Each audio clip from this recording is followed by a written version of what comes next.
Capítulo 7. Segunda persona. 1. El libre mercado de los relatos. Un ateo militante relata la siguiente conversación con un pariente suyo cristiano. Un día volvíamos al sur de California en coche de regreso de una feria de informática en Las Vegas. Mi tío señaló una enorme formación rocosa diciendo ¡qué hermoso! La miré un momento y dije sí que es hermoso. Se ve cómo los antiguos lechos marinos sedimentarios multicolores fueron empujados hacia arriba tras millones de años de presión tectónica y ahora están inclinados a un ángulo improbable. Se volvió hacia mí airado. ¿Por qué tienes que estropearlo todo? Corazón, contemplación, belleza se consideran fenómenos de espíritus sentimentales, manifestaciones de psicosis místicas. No realidades que debamos tomar en serio, como las que proceden de la evidencia empírica, el método científico y el rigor lógico. Según esta cosmovisión cientificista, el mundo es resultado de un proceso evolutivo, en el que se pueden distinguir ciertas etapas. Cosmos y origen del universo. El universo se originó hace aproximadamente 13.8 mil millones de años en el evento conocido como el Big Bang.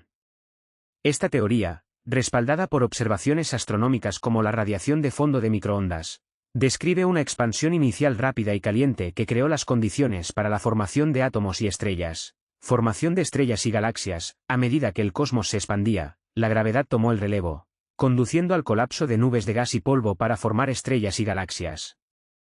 La fusión nuclear en el núcleo de las estrellas generó elementos más pesados que se dispersaron en el espacio, mediante explosiones estelares, enriqueciendo el medio interestelar con materiales cruciales para la formación de planetas y vida.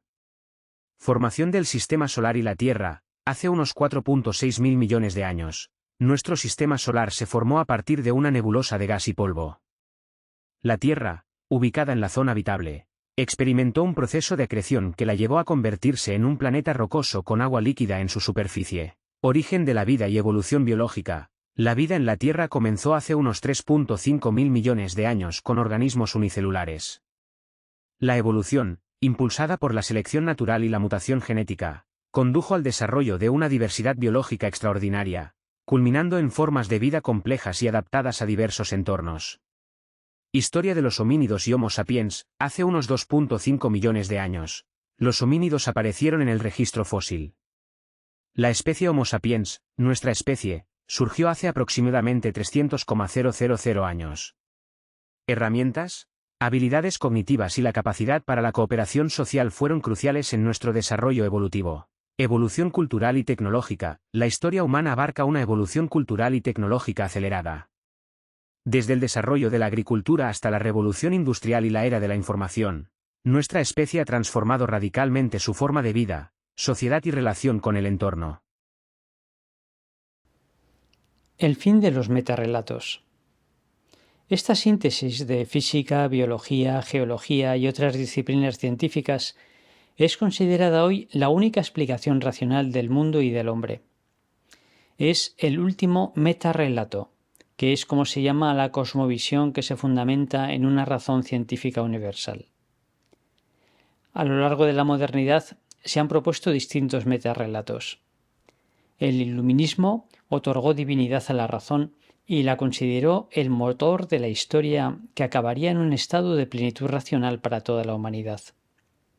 El capitalismo, por su parte, hizo de la racionalidad económica una especie de teología y le otorgó una mano invisible capaz de distribuir la riqueza de forma equitativa, consiguiendo la plenitud del bienestar para todo ser humano. Hegel entendió la historia como un proceso dialéctico, donde las contradicciones internas de las sociedades avanzan a través de conflictos hacia un estado de síntesis superior llamado razón absoluta. Marx aplicó la dialéctica hegeliana a la lucha entre los que poseen los medios de producción, la burguesía, y los trabajadores, el proletariado, que culminaría en una sociedad sin clases, donde los medios de producción serían propiedad común. Sin embargo, más recientemente, los profetas de la posmodernidad han proclamado el fin de los metarrelatos. Según Jean-François Lyotard y Jacques Derrida, entre otros, no es posible una única explicación del mundo y de la historia, porque la verdad es fragmentaria y subjetiva. De una parte, las perspectivas y experiencias humanas son muy diversas, científicas, políticas, religiosas. De otro, los hechos puros no existen. Todo conocimiento es resultado de una interpretación que a su vez está condicionada por las propias creencias, comunidades y experiencias. No podemos confiar en una única historia o explicación para entender el mundo. Es preciso abrazar las diversas narrativas, cada una formulada con su propio juego de lenguaje, es decir, con las reglas de comunicación propias de cada contexto. Es distinto el lenguaje técnico de la ciencia que el emocional del arte o el místico de la religión. Hoy, las explicaciones universales y totalizadoras de la realidad han perdido su legitimidad y credibilidad. Todo metarrelato es en realidad un simple relato, formulado en lenguaje abstracto. Bajo la apariencia de objetividad, esconde una historia contingente. El metarrelato cientificista, aunque continúa siendo hegemónico, no es la única perspectiva desde la que se puede iluminar la realidad, ni siquiera respeta el juego del lenguaje riguroso propio de la ciencia. Es una interpretación filosófica de datos científicos fragmentarios. Si se desciende de las proposiciones abstractas a la realidad material propia de la ciencia, se descubre un relato que cubre sus amplias lagunas con recursos mitológicos. El siguiente texto de Jacques Monod es un ejemplo elocuente. La aparición de los vertebrados tetrápodos se debe a que un pez primitivo eligió ir a explorar la tierra, sobre la que era incapaz de moverse si no era a saltos y de mala forma, creando así como consecuencia de una modificación de comportamiento la presión selectiva gracias a la cual se habrían desarrollado los miembros articulados robustos de los tetrápodos. Los filósofos de la posmodernidad han puesto en evidencia las vergüenzas del metarrelato. Se parecen al niño protagonista del célebre cuento de Christian Andersen. Unos pícaros se presentaron al rey como reputados sastres y se ofrecieron a confeccionarle el mejor de los trajes si les facilitaba todo el dinero, las perlas y la seda que necesitasen. Pero con una advertencia. Su costura poseía tal calidad y nobleza que sólo la reconocían aquellos que realmente fueran hijos de sus aparentes padres. El presumido rey accedió, y aquellos pícaros vivieron un tiempo a lo grande hasta que finalmente se presentaron al rey y le llevaron su vestido. En realidad no llevaban nada, pero ni el rey ni sus cortesanos se atrevieron a decir que no veían el vestido por ninguna parte, por no aparecer como hijos ilegítimos. Llegado el día de la fiesta, escribe Andersen, el rey se vistió con el supuesto vestido y montado en su caballo salió en procesión por las calles de la villa. La gente, también conocedora de la rara cualidad que tenía el vestido, callaba y veía pasar a su rey, hasta que un pobre niño de corta edad, inocente donde los haya, dijo en voz alta y clara: «El rey va desnudo». Tal grito pareció remover las conciencias de todos aquellos que presenciaban el desfile. Primero con murmullos y luego a voz en grito, todos empezaron a chismorrear: «El rey va desnudo, el rey va desnudo». Los cortesanos del rey y el mismo rey se dieron pronto cuenta del engaño, y es que realmente el rey iba desnudo. El libre mercado de los relatos. El metarrelato cientificista no es científico. El científico que elabora un metarrelato es un creyente. Solo hay distintas propuestas narrativas. El monopolio moderno del cientificismo ha dejado paso al libre mercado de las narraciones, cada una con su propia perspectiva, experiencia y lenguaje. El metarrelato formula proposiciones abstractas. El relato, la narración o el mito, en cambio, cuenta historias concretas. El metarrelato externaliza su legitimación en una razón científica universal y autónoma. El relato, en cambio, no pretende una legitimación en términos de demostración. se autojustifica por el sustrato cultural en que surge y por la autoridad del narrador. Los metarrelatos son meros relatos, pero la fragmentación relativista actual pone en crisis también los relatos. Ya no existe un pueblo cohesionado del que surjan narrativas que refuercen su sentido de pertenencia y solidaridad. La actual civilización del consumo solo comparte la identidad de consumidores. Y esta no nos une, sino que nos separa. El otro es un medio o un obstáculo para mis deseos. Por eso, el libre mercado de los relatos se encuentra muy desabastecido. Apenas existen narraciones que aporten sentido a la vida humana. Pero entre ellas brilla con luz propia la historia erótica y alternativa del cristianismo. 2. La más grande historia de amor.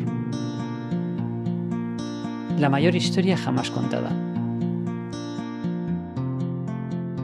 El relato cristiano es una historia de amor, que podría desglosarse en 6 capítulos. Dios es amor. Frente a la sopa primordial, materialista, el cristiano parte del amor primordial. Hay un solo Dios, pero no es un Dios solitario, sino 3 personas, Padre, Hijo y Espíritu, en comunión perfecta. La unidad pura no tiene lugar en la materia sino en el Espíritu, en el amor perfecto. La Trinidad creó el universo, e hizo al hombre a su imagen, para que participara en su intimidad.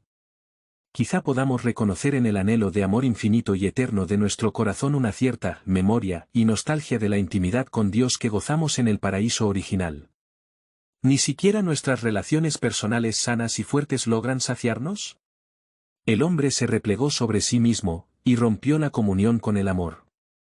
Nada deseamos tanto como amar, pero la torpeza con que nos relacionamos con Dios, con los demás, con la creación y con nosotros mismos, hace sospechar que padecimos una grave herida en el corazón, más allá de nuestro registro histórico. Dios, en lugar de abandonar al hombre a su destino, ha venido a buscarle para dar un nuevo inicio a su amistad. La persona eterna del Hijo ha asumido nuestra naturaleza. Y transformando nuestro rechazo en amor al Padre por todos los hombres, se ha revelado como Dios, ha manifestado al hombre perfecto, y nos ha salvado. Después de resucitar con cuerpo glorioso, Jesús se ha hecho coetáneo y conciudadano de todos los hombres a través de su Iglesia. El Espíritu Santo la conduce, y hace presente a Cristo en los sacramentos, la Escritura, el alma del cristiano, los dones jerárquicos y carismáticos, la comunidad de los creyentes, los pequeños. La comunión con Dios iniciada en este mundo culmina en el cielo. Después de la muerte, cada persona es juzgada en el amor por Cristo, y recibe el premio o castigo.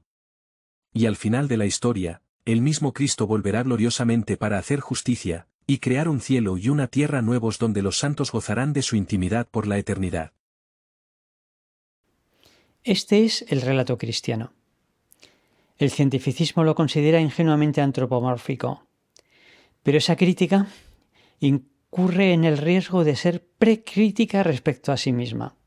No caer en la cuenta que tanto el cristianismo como el cientificismo son igualmente relatos. Los viejos metarrelatos se consideraban legitimados por algún tipo de razón universal, ilustrada, económica, espiritual, histórica, científica.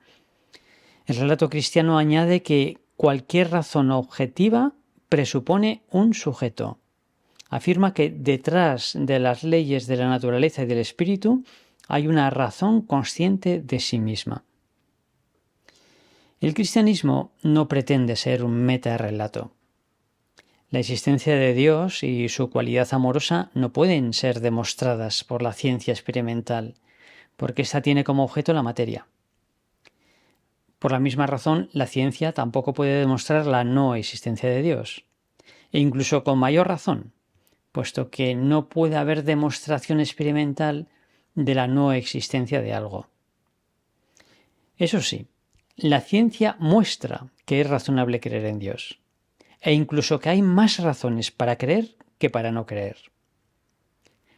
Frente al evolucionismo materialista, que explica la inteligencia humana como resultado de una evolución ciega de la materia, resulta más razonable pensar que la razón se encuentra también en el origen de ese proceso.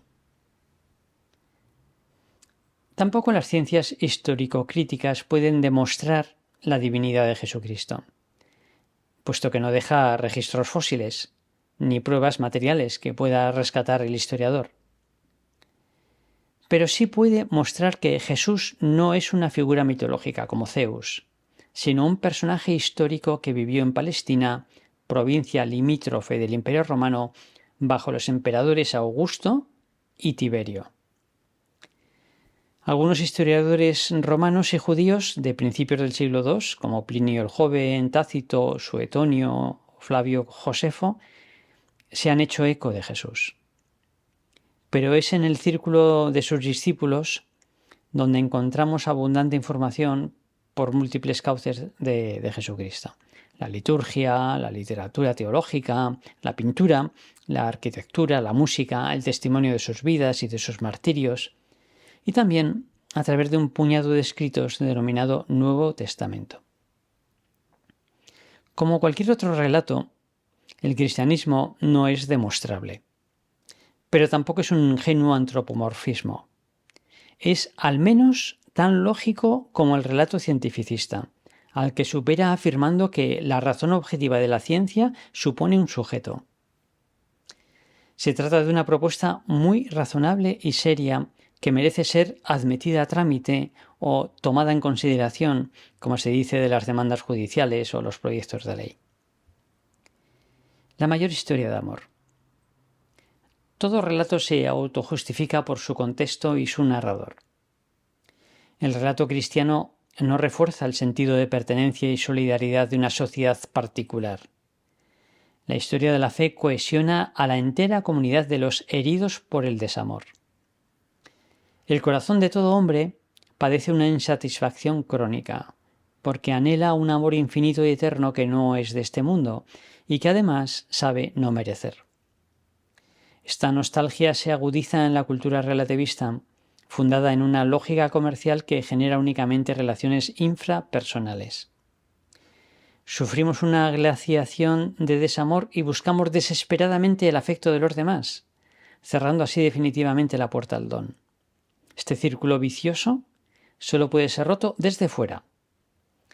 A pesar de nuestra orgullosa autosuficiencia, nos parecemos a un náufrago que intenta salvarse tirándose del pelo hacia arriba.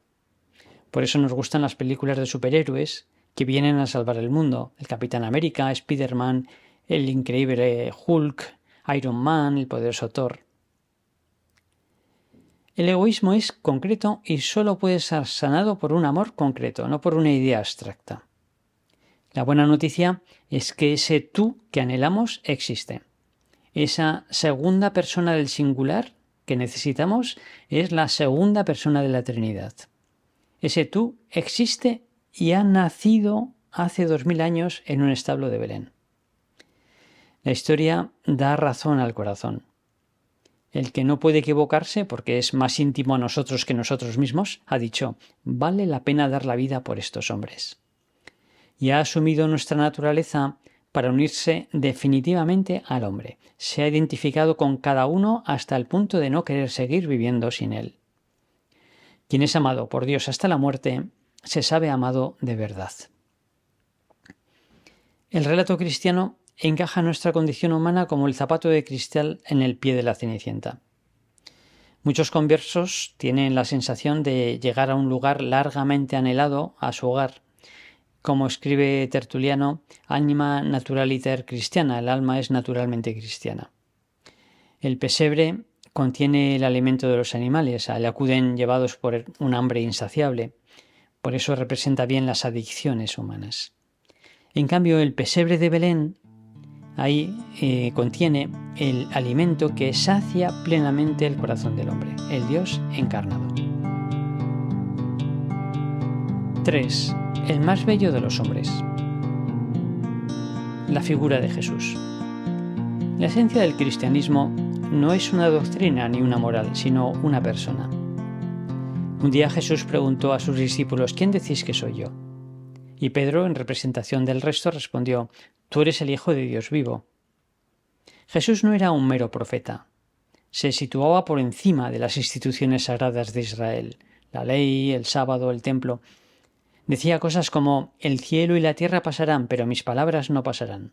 O, Quien ama a su padre o a su madre más que a mí no es digno de mí. Confirmaba sus palabras resucitando a muertos, curando enfermedades, calmando tempestades. Los enfermos, los sencillos, los niños se sentían atraídos por su bondad. Allí por donde pasaba dejaba un rastro de luz, calor, salud, esperanza, piedad. Además, Jesús tomaba esa autoridad de su relación singular con Dios, a quien llamaba Padre. El Padre está en mí y yo estoy en el Padre. Yo y el Padre somos una misma cosa. En el Antiguo Testamento se llama a Yahvé Padre 15 veces, en el sentido de Padre de Israel. En los Evangelios, Jesús le llama Padre siempre, 170 veces, y en el sentido de Padre mío. No hay un concepto donde encasillar a una persona así. De él, de Jesús, hay solamente un nombre propio, Jesús. Es pura novedad, un nuevo principio. Con razón escribe Lewis: intento impedir que alguien diga esta solemne tontería a veces tan frecuente sobre Cristo. No tengo inconveniente en aceptar a Jesús como un gran maestro de moral, pero no acepto su pretensión de ser Dios. Esto es precisamente lo que no debemos decir. Un hombre que fuese simplemente un hombre y dijese la clase de cosas que Jesús dijo no sería un gran maestro de moral. Es preciso escoger: o este hombre fue y es el Hijo de Dios, o fue un loco o quizá algo peor. Podéis encerrarlo por loco, podéis escupirle a la cara y matarlo como a un demonio, o podéis caer a sus pies y llamarlo Señor y Dios. Pero no caigamos en la simpleza de decir que fue un gran maestro. Él no quiso dejar este problema sin resolver. Como en una película. A partir de la década de los 60, cuando los discípulos de Jesús comenzaron a morir y las necesidades pastorales se diversificaban, se fue recogiendo por escrito su predicación oral. Los 4 evangelios canónicos, las cartas de los apóstoles y de San Pablo, los Hechos de los Apóstoles y el Apocalipsis forman los 27 libros del Nuevo Testamento. Las primeras copias se escribieron en papiro, que no suele durar más de 200 años. Aún así nos han llegado unos 100 fragmentos de esos papiros. Hasta que en el siglo II se inventó el pergamino. Conservamos unos 60 pergaminos que contienen todo el Nuevo Testamento. 2000 que transmiten solo los evangelios. 5.000 más parciales en griego y 40.000 en distintas lenguas. Y tantas citas de escritores cristianos anteriores al siglo VI que bastarían para reconstruir el Nuevo Testamento. Tan abundante material ha sido analizado por los métodos de la ciencia histórica. La crítica textual ha tratado de identificar cuál de las variantes redaccionales es original. La crítica de la redacción ha estudiado la intención de cada evangelista. La crítica de las fuentes ha rastreado los evangelios, las colecciones de hechos y dichos de Jesús. La crítica histórica ha analizado la veracidad de los hechos narrados. El resultado es la plena fiabilidad de esos escritos. Sin embargo, para leer la Biblia bajo la inspiración del Espíritu Santo, es preciso interpretarla como un solo libro, tener presentes las aportaciones de la tradición e iluminar unas verdades de fe con otras, es lo que se denomina la analogía de la fe. El evangelista San Juan escribe: lo que existía desde el principio, lo que hemos oído, lo que hemos visto con nuestros ojos, lo que hemos contemplado y han palpado nuestras manos a propósito del verbo de la vida, lo que hemos visto y oído, os lo anunciamos para que también vosotros estéis en comunión con nosotros. Los evangelios son un retrato impresionista del alma de Jesús. Escribe San José María: yo quisiera que, cerrando los ojos de la carne, contemplarais la vida de Cristo como en una película, que fuerais actores de su vida, estando con los apóstoles y con las santas mujeres más cerca de Jesús que San Juan. Si no, no va. Imagina una serie de 7 capítulos sobre Jesús con la siguiente sinopsis. Primero, nacimiento. En mitad de la noche, en un pequeño pesebre de Belén, María, con los ojos llenos de asombro, da a luz a Jesús. Pastores y magos, guiados por ángeles y estrellas, convergen ante el portal. Así comienza la historia de un niño destinado a cambiar el destino de la humanidad. 2. Años ocultos. En las estrechas calles de Nazaret resuena el sonido del martilleo y de las risas desde el taller de la carpintería. Jesús trabaja incansablemente compartiendo la rutina diaria con José, su padre terrenal. Pero tras la aparente normalidad se teje una trama divina, una historia que espera ser revelada. 3. Comienzo de la vida pública. El polvo de la plaza se agita cuando Jesús se alza entre la multitud. Con cada palabra, el aire vibra con una promesa antigua y una llamada al corazón. La elección de 12 discípulos, casi todos sencillos pescadores, se convierte en la formación de un equipo destinado a desafiar el mundo. 4. Predicación y milagros.